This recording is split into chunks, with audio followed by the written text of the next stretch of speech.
This is a new visualizer that I built for Rayman Legends to represent things that are important when it comes to speedrunning. There are 4 values that are worth visualizing most of the time. One of them is the burnout meter, and this burnout meter builds up whenever you run in place. This burnout meter also influences how fast you walk and run. So if I were to keep this value set to 0, your running speed would be as fast as your walking speed. This second value is your stored brake force. This stored brake force value is very strange, but it is what is fully responsible for what allows brake boosting to happen. Basically, what it does is whenever you're walking or running around, it constantly calculates what force it'll store into this value, basically every frame you're walking or running. This value doesn't actually affect anything until you start braking. Whenever you enter a brake animation of any kind, this stored value will start applying force to your character. It'll literally push them forward. So it's not like brake boosting adds negative speed or whatever. No, it's not quite like that, as it's been speculated before. It is a force that is actually pushing you forward. But like I said before, this value only gets calculated whenever you're running or walking, but not during most other actions. So as you might have noticed, this stored brake force value is capped at 100. And the first frame you actually start running, after you run in place for a little bit, this value will instantly shoot up to 100 during that first frame of your run. But if you do a spin right after that first frame, that brake force stays at 100 the whole time. And once that spin is done, you enter that brake animation, and like I said before, this value only starts taking effect when you enter a brake. And since this value is at 100, which is not really what it's normally supposed to be at, this force will start pushing your character forward. And whenever this force is being applied to you when you're in your brake animation, it'll start depleting at a linear rate. So each frame that passes, there will be less force pushing you forward until there's not enough to overcome friction.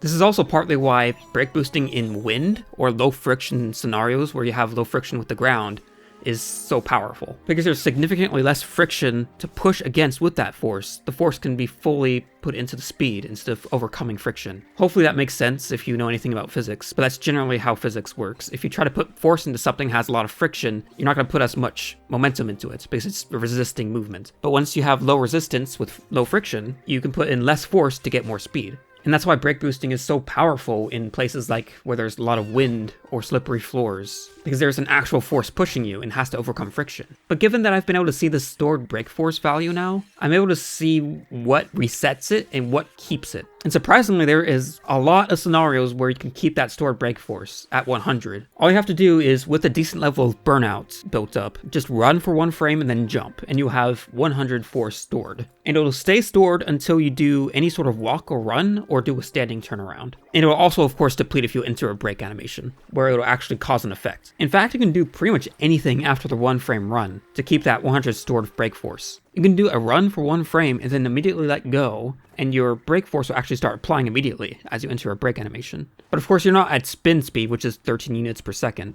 So your speed will not be as fast as a normal brake boost when you do a spin. But it does apply to this still. What's also worth noting is that you can use this brake force pretty much any time you do a frame spin. Normally if you spin a few frames after you land, you won't be able to use stored brake force because it would have reset by then. But if you do a frame spin, and for those of you who don't know what a frame spin is, it's basically when you do a spin the exact frame you land. So you don't enter any sort of landing animation or anything, you do a spin immediately as you land. And this stored force will actually apply once that spin is done, and you'll get a perfect brake boost, even though you didn't do any setup by running in place before the spin. It is strange that this stored brake force value even exists, because it doesn't really do much. Its only noticeable effect is when it's giving you a brake boost, which is considered to be an exploit or bug. I can essentially patch out brake boosting by locking this value to 0, and the game will still play normally, except you just won't have a brake boost. But anyway, that's besides the point. Anywho, the other 2 values that I have displayed here is self-explanatory. I have horizontal speed and vertical speed. It should be completely obvious as to why I would have them displayed. They're essentially speedometers. You'll also notice that in the horizontal speed meter, I have 10 and 13 marked. And that's because 10 is your default running speed on flat ground, and 13 is your default spin speed on flat ground. And the 20 that's marked is your horizontal speed cap. You can go over the speed cap, but it'll very, very quickly reset to 20. And that's why I have so much open space past the 20 mark, because sometimes you can go past 20, and it's worth displaying that. For vertical speed, your max fall speed is around -56. I don't think there's a limit to your vertical upwards velocity though. Again, the margin at the end is supposed to give room for the max fall speed. And yeah, that's basically it. This tool isn't something that displays in-game. The only reason it's there on screen is because I have this as an overlay in OBS when I record. But I do want to release this tool somehow. I'm not sure how I'll do it, because this tool is built with Cheat Engine, and antiviruses tend to not really like trainers that are built with Cheat Engine. They get very paranoid with that, but I'll see what I can do. Because I really want this tool to be out there to help people understand what this stored break force thing is, because that's mostly not really understood in the community. And for anyone that has the PC version of this game, and during the time of recording this, Rayman Legends PC is being given out for free on Uplay.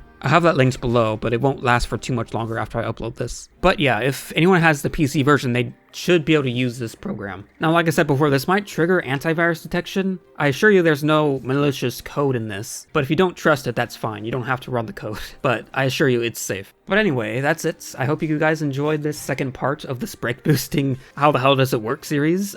It's been a while, and it's mostly because I've not really been able to find out much more of how break boosting works, because I just couldn't understand some things about it. But when I found this force value, it kind of all clicked. It all made sense to me, and I was able to build this tool pretty quickly. So yeah, see you guys later.